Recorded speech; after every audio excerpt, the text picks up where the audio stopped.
Hi there, beautiful kind setters. Thank you so much for tuning in.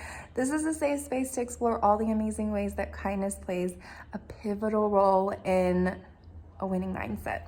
So I wanted to do this really short video about the story that I tell myself, which is something that Brene Brown, oh my gosh, if you haven't watched her Netflix special, I can't remember the name. I think it's like one word and I can't remember it right now, but just type in Brene Brown on Netflix. Make sure you're not on your kids' profile, because I was like so confused. I'm like, why everybody's talking about this Brene Brown special and I can't get to it? But I was on my daughter's profile, so I'm like, oh, well, that makes sense. So I just switched over to an adult profile and I was able to watch it. So it's so good. But anyway, back to the story that I tell myself. So that is the way to check in with assumptions that you're making about your partner, making about your parents, making about anyone that has offended you, because we don't want to live in that offense and that low energy kind of wavelength either. It's there's vibrations, and it's been proven to have, that we do give off vibrations, and we do vibrate when we're feeling angry. That's a vibration. When we're feeling joyous, that is a vibration as well. And so if we're constantly living in a low vibration, then that's not serving us or our families. So to get ourselves out of that and become more aware of our thoughts and where our thoughts take us, which is emotionally, it definitely influences our emotions directly. And then our emotions influence our actions. So that's where all that self-sabotage comes in, all that angry outbursts come in, and like the emotional eating. Those are actions that were triggered by thoughts and emotions. And so I just want to go back to the story that I'm telling myself. So a lot of times I'm assuming that my husband is doing something for a reason, and that reason is because he's not treating me right, he doesn't love me, I'm not worthy of love. And then my head just like spirals into all this stuff. But it's not true. And I could have stopped that by saying, the story, bless you, baby, the story that I'm telling myself is that you don't care. And that brings awareness to him. And even if I just check in with myself, I don't always have to bring that up to him, because this is like a filter that I can kind of filter out for myself first before bringing everything, because I feel like we would just drive people crazy. There was a time where I just brought every thought to him that was negative about him and complaint, and I think that really drove him crazy.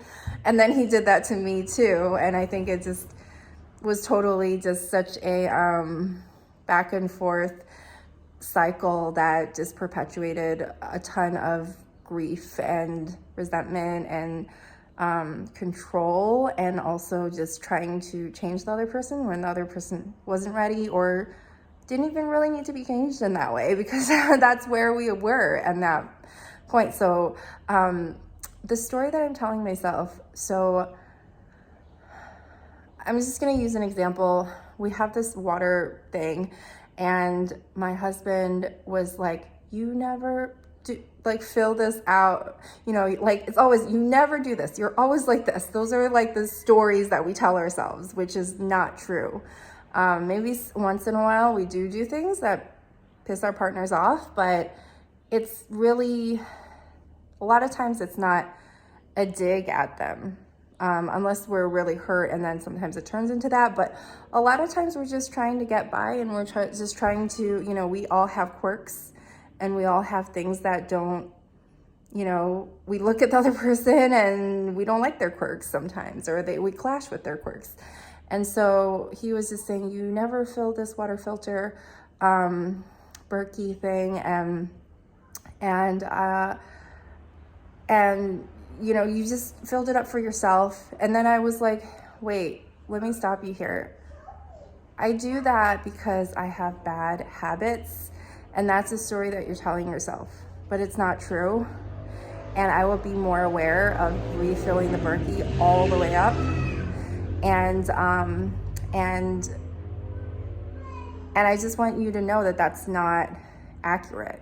But I was glad that he brought that up because I was able to kind of correct that, or at least say my piece, instead of being like, you don't always do everything perfect either, or you do this and that. And so that's the cycle that we were in. But now I'm able to see also, sometimes when he's really busy, the story that I'm telling myself would be, he never has time for me or my daughter, or he's not our daughter, and he's not putting in the time that he needs to put in, or he's not, like, it could be a number of things, but it's just a very judgmental point of view, and it's just one perspective. So the story that I'm telling myself, what really happens is it opens up your mind to all the possible stories that you could be telling yourself, and this is only one, or one vein of stories that leads to other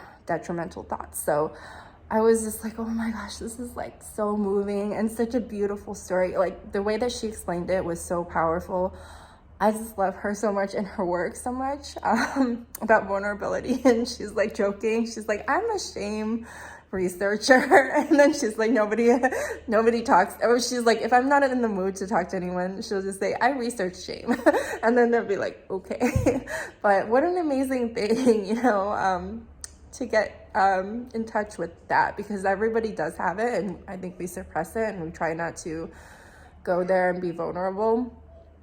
But everybody has things that they're ashamed of every day. I think we live with some level of shame, and if we don't allow ourselves to get in touch with that part of us, we're doing ourselves an injustice, because that just opens up a world of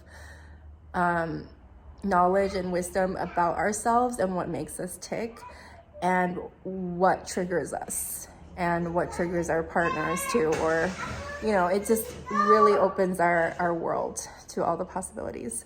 So yeah, thank you so much for watching. God bless you, and have a beautiful, beautiful day or night wherever you are. And always be kind to yourself, because when you're kind to yourself, you make the world a kinder and more beautiful place for you and everyone else. Baby! What you doing? I love you, baby.